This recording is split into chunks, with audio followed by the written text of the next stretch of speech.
हम सभी त्योहारों को एक विशेष तरीके से मनाते हैं।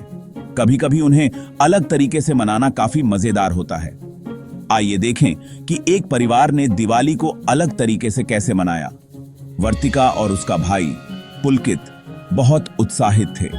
मां ने सामान की सूची लेते हुए कहा, बच्चों जल्दी करो, बाजार चलना है कि नहीं। पूरी शाम बाजार में सामान खरीदते हुए बीत गई।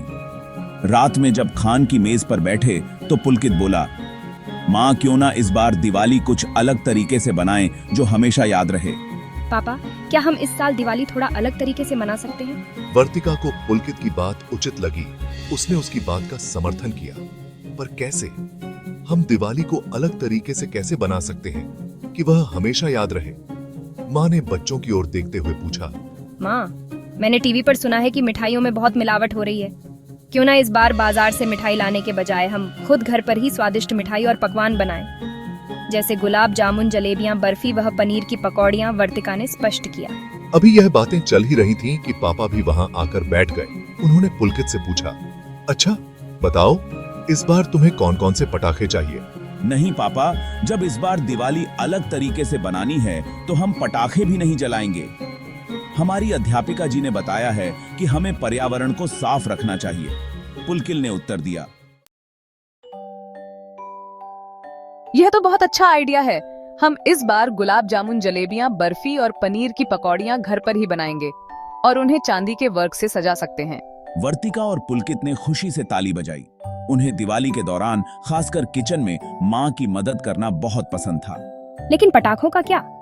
उनसे तो बहुत प्रदूषण होता है। वो बहुत शोर और धुआं करते हैं। ये हवा और जानवरों के लिए अच्छा नहीं है। वर्तिका और पुलकित ने अपनी मां को दिवाली की मिठाई बनाने में मदद की। पापा ने कहा, अरे वाह, हमारे बच्चे तो बहुत समझदार हो गए हैं। आज दिवाली है और मां ने घर को बहुत सुंदर सजाया है। शाम को सबने नए कपड़े पहनकर पूजा की, मिट्टी के सुंदर दीप जलाए।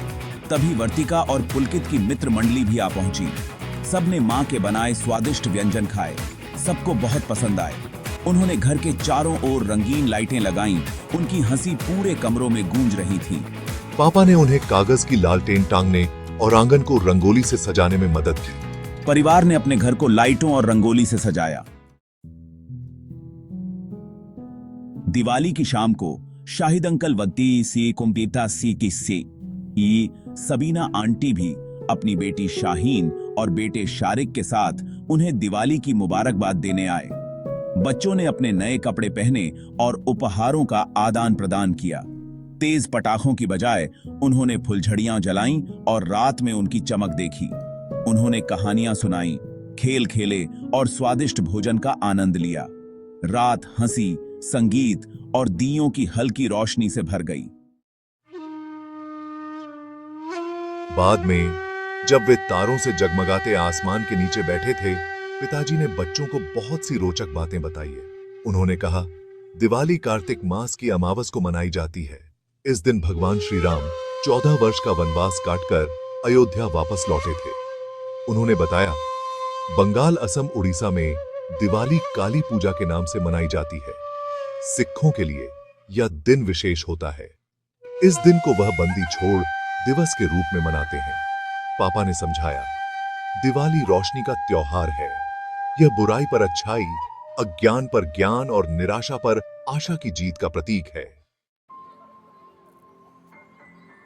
अगले दिन वर्तिका और पुलकित ने अपनी दिवाली की खुशी बांटने का फैसला किया।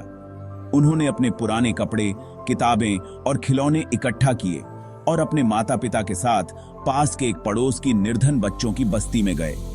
निर्धन बच्चे उपहार पाकर बहुत खुश हुए। उनके खुश चेहरे देखकर वर्तिका और पुलकित के मन में एक अजीब सी खुशी छा गई।